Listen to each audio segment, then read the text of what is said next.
3 խաղ վերիսից, որոնք ձեզ կօգնեն երեխայի խոսքի զարգացման ճանապարհին։ Բոլոր երեխաներին հետաքրքրող պատճառահետևանքային խաղ։ Գնդակը գցում եմ այստեղ, այստեղից դուրս է գալիս։ Սա կզարգացնի մանր մոտորիկա, ընդհանուր մոտորիկա, ձեռքի շարժումների կոորդինացիա, կհարաստացնի բառապաշարը,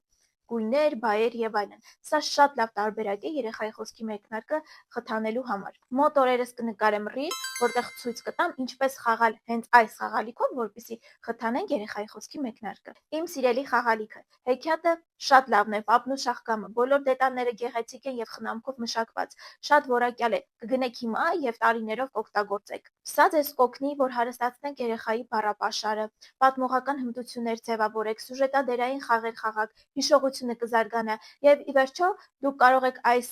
դետալներով, այս ֆիգուրաներով տարբեր պատմություններ պատմել, հորինել, այսինքն նաեւ երևակայություն կզարգանա։ Թե ինչպես եմ այս խաղով լոգոպեդական պարապմունքներին աշխատում երեխաների հետ, կարող եք արդեն տեսնել իմ էջում 2-3 ռիլ ունեմ։ Այս գործիքը անչափ կարևոր է երեխաների խոսքի զարգացման համար, քանի որ բացի փչելու հմտության ձևավորումից, նաև արտաբերական ապարատի մկաններն է զարգացնում, օրինակ շուրթերի մկանները, լեզվի, այտերի։ Բացի դրանից սա շատ գրավիչ եւ զվարճալի խաղ է, քանի որ երբ երեխան փչում է,